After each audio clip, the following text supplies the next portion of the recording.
Um, I was doing a lot of pieces that had to do with sport, um, kind of how violence is treated as sport, and how a lot of the times black bodies are viewed as entertainment for white eyes in America, and how sports kind of really encapsulate that idea of black bodies as entertainment for white viewership.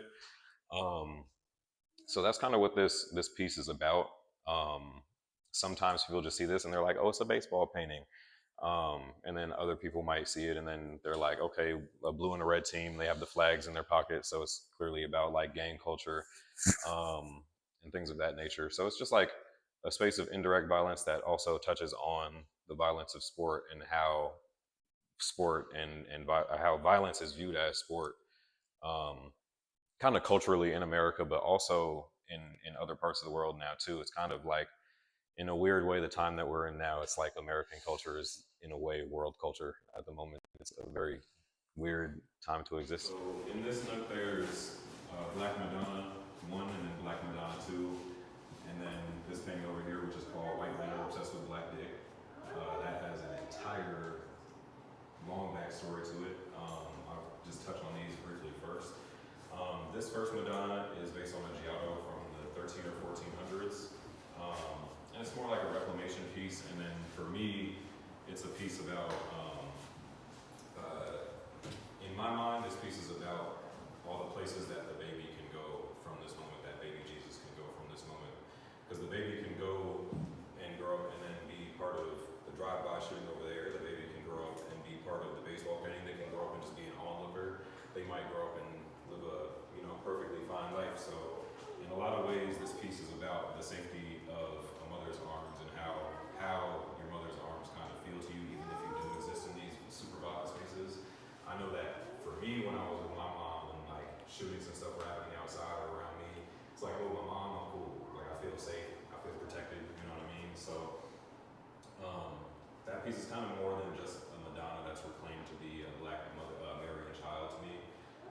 This piece was actually a piece I was creating that was fusing the paintings together because there's a painting all the way in the corner there that we'll touch on in a bit. There's a girl in a yellow dress, and I kind of wanted a piece that was like pulling a moment from my other paintings and just magnifying it a little bit. So I made this like portrait of this girl, and it ended up looking so much like my mom that I just ended up giving her the piece. So it's kind of like on loan a little bit for me to display here, but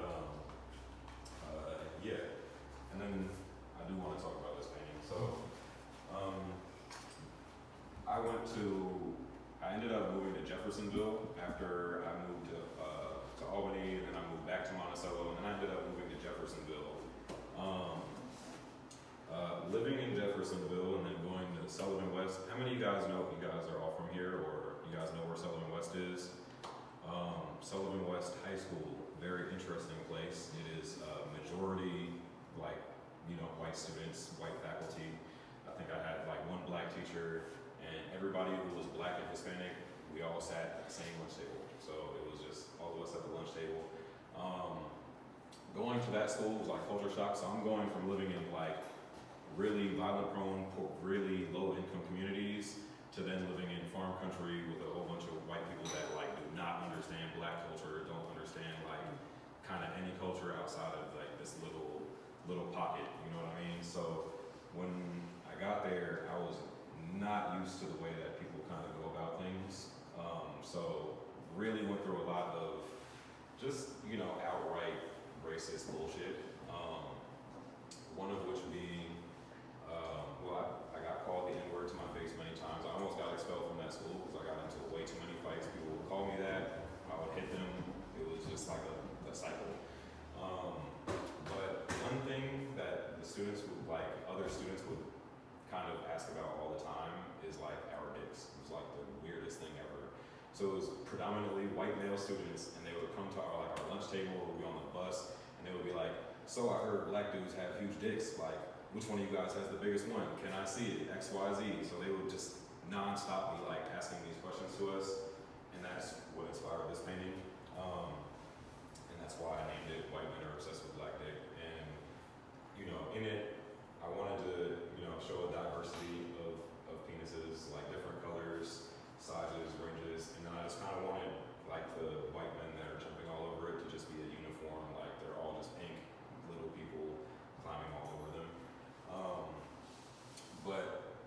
For me, it's like a moment that's not really ever seen as like a violent thing, but you know, it causes a lot of insecurities for young men, and it's like in so many ways it's like so violent to someone's mindset, to their self-image. You know what I mean? How they look at themselves, how they look at other people, and just like how they might interact with people. It could really mess up the way maybe they don't want to go talk to, you know, sexual partners anymore, try and find sexual partners. They might become insecure about these things. So that was like kind of an important painting to me. It like feels and looks a little different than everything else, but to me it like blends in perfectly with anything. This, I had made like a little mini series in the middle of making some of these paintings, to where because I was painting a lot of paintings that were like really violent, showing like a lot of like dead bodies and stuff, and then I'm started to get like a little worn out, and I'm just like, oh, I'm like painting too much death. So I had made like a little barbecue painting, like a little painting that was about kids like in my neighborhood asking for like 50 cents for ice cream. So I made these like little tiny paintings that were just kind of like, you know, just pulled from direct experience, but very simple, small painting. So it's like a little barbecue painting, um, something a little more abstract that was just about how like kids will just run up to you. Like if anybody in here went to Evergreen in Monticello right now, some kid is gonna come up because some guy sells ice cream out his window. Like a kid would definitely run up to you and be like, "Do you have $1? Do you have 50 cents?" So that they can go get ice cream from this guy. Um, then I made this painting when I lived in Albany. I was that kid, so I would like ask my mom or ask an adult for like 50 cents or $1, because back then hug juices were like a quarter, which, you know, they're not anymore. And then fruit by the foot was also like a quarter or 50 cents. So I would go to the corner store, get these little candies, and then um, to me it's just like a significant moment. It's kind of about begging in a weird way, but it's just like these like little moments um, that are just like in between all the chaos. Like you're a kid, you get your 50 cents, you get your hug juice, your fruit by the foot, and then you're kind of like in this like utopia for however long you have your like little snack. So then that made me think of this painting, to where it's just like it is the utopia of like candy world, and they're like sliding down the fruit by the foot. They got like the Kool-Aid juice and stuff. Um, so to me, it's just like the fantasy land that like the kids go to that might be experiencing all these things in the real world. This is like their escape. My more recent paintings are like really from personal experience, and a lot of my new sketches are from personal experience. This painting is called "I Love Mommy," which is written on the wall, and you know the kids are onlookers to their mother like whipping their one of their siblings who's like naked. So when I lived in Albany when we first moved to Albany. We moved in my aunt's house. My aunt had 5 kids, and then me and my mom moved in there. I just remember one day my cousin John A. I don't remember what she did, but her mom made her get naked, and my aunt like whooped her with the belt while she was naked, and I was like so disturbed. I was like 8 or 9 years old.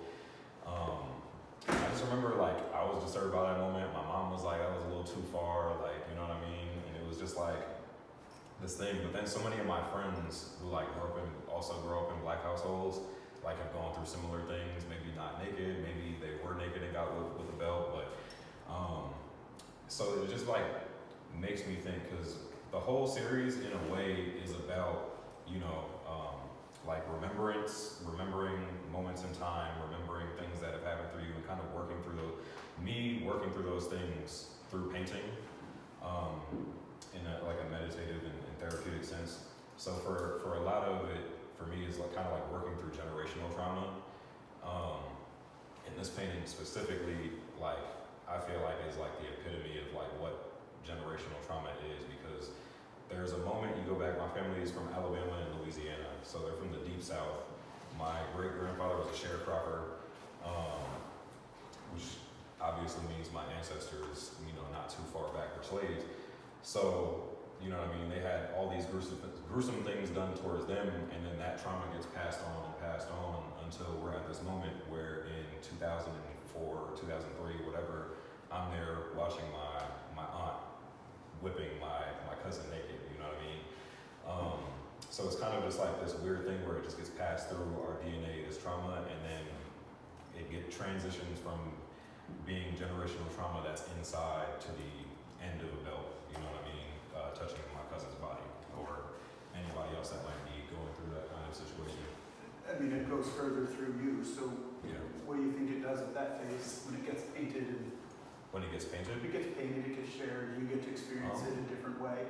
I mean, I think it becomes like a cathartic moment where I'm trying to, like, y'all see the little girl that's running around with my daughter, so I'm trying to, like, be the wall, you know what I mean? I'm getting emotional. I'm trying to, like, be the wall, you know what I mean?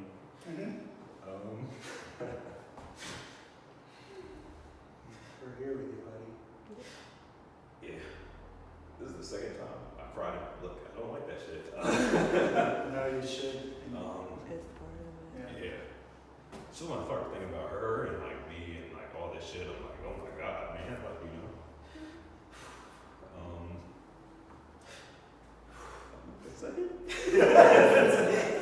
So I'm like trying to just be the wall, you know what I mean? Like I just absorb this shit.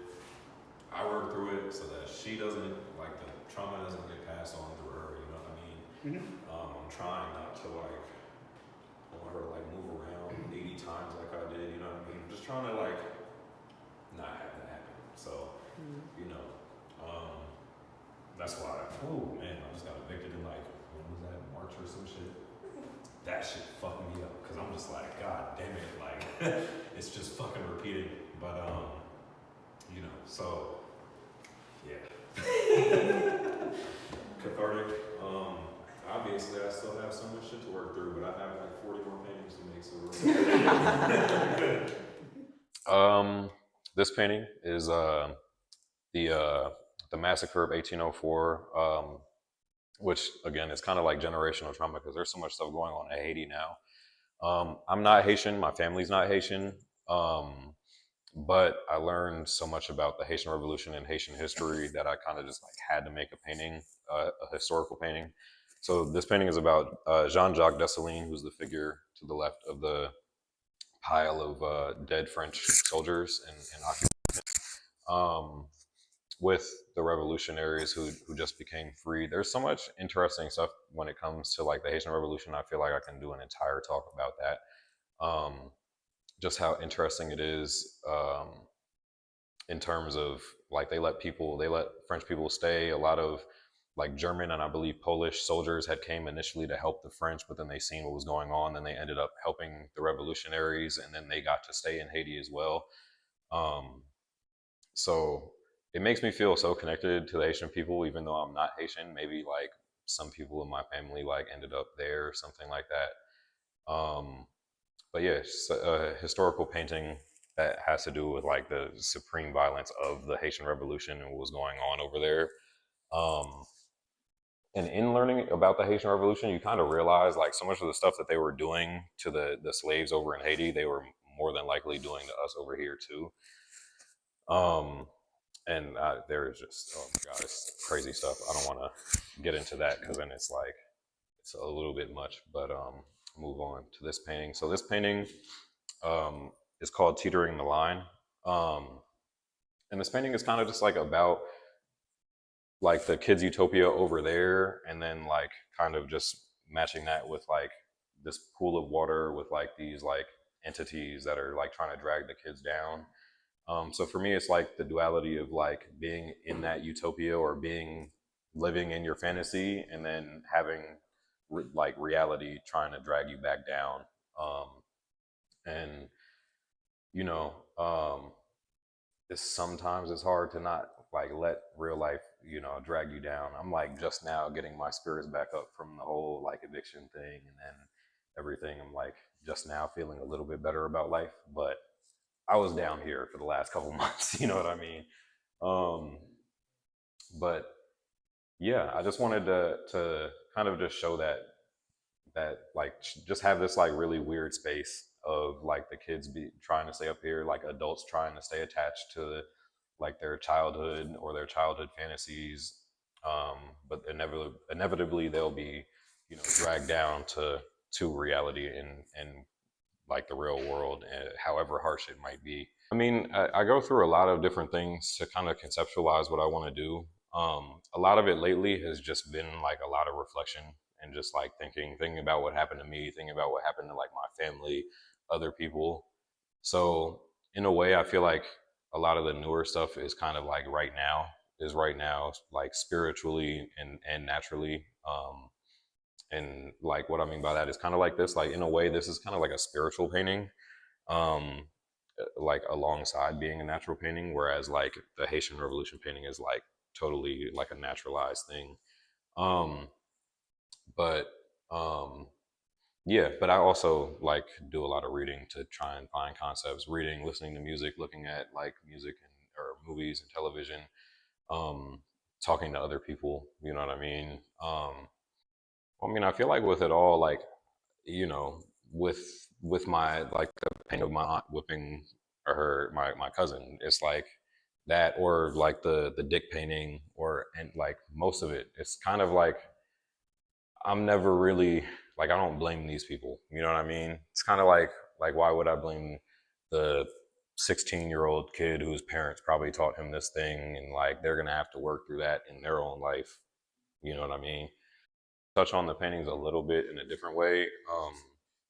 Like the color choice and everything is I'm always kind of super intentional about that. I spend way too much time mixing paint. Like I'm like, oh, I have this painting idea, like it's time to paint it, and then I spend 3 days working on my palette alone, and then I'm like, damn, this is taking too much time.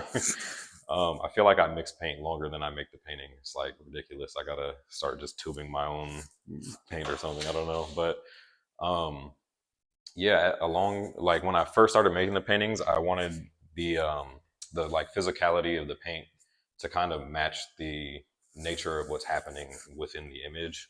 So that's kind of why I landed on this style of painting with a palette knife, painting like these really thick moments, starting to like incorporating moments where the paint is like really thickly put on, and then have like these really thin, thinly painted moments within the pieces. Um, so yeah, and then um, yeah, I just wanted to touch on like the paint a little bit. Um, but yeah, then this painting is called Love Is, um, and I don't know, it came from multiple places really. Like again, my aunt had 5 kids. I lived with them. They're both my aunt and her husband worked. Um, so a lot of the times, like my cousin was the same age as me. She was a little bit older, so she would be 10, I'd be like 9 for a second, and she would be the oldest one, so she would like have to take care of the kids so often when they were both at work, which that in itself is like such a violent thing that happens in our society. Is like our parents get stripped from us, whether it's like my dad was in prison my whole life, like in and out of prison my whole life. So it's like my dad kind of got taken from me in that way. And when he was out, he was a welder and like, you know, like a blue collar guy. So when he's not in prison, he's just working, like and working overtime. He gets home at night, leaves at like 5 in the morning, comes back at like 6 in the afternoon, goes in his bedroom and just drinks. So it's just like, where's my dad? But um, when it comes to somebody's parents might not be in prison, but their parents might just both be working all the time, and then the kids got to take care of themselves. If they have siblings, they got to take care of themselves. I was an only child, so when my dad was in prison and my mom was working, I was just by myself in the house, and I was like 9 or 10 years old.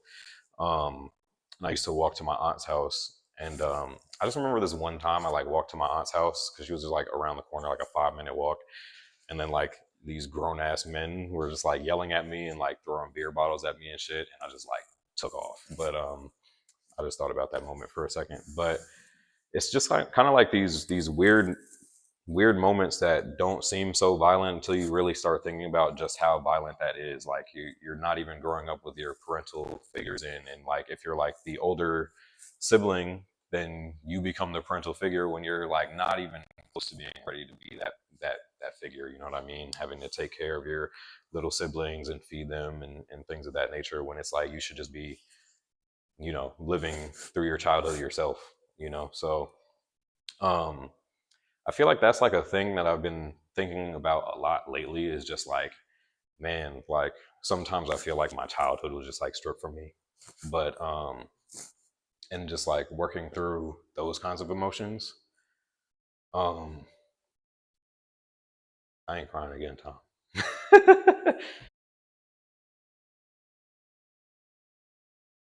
Well, I have a lot of pieces that are kind of attached to this same Same project, a lot of pieces to go. So um, I made like almost 40 sketches of new work. Some of these are part of those new sketches, like that painting right there, the blue and the red. And the two paintings next to each other over there are like part of the new work that I've been doing. So yeah, I have so much work to do, so much therapy to go through with myself.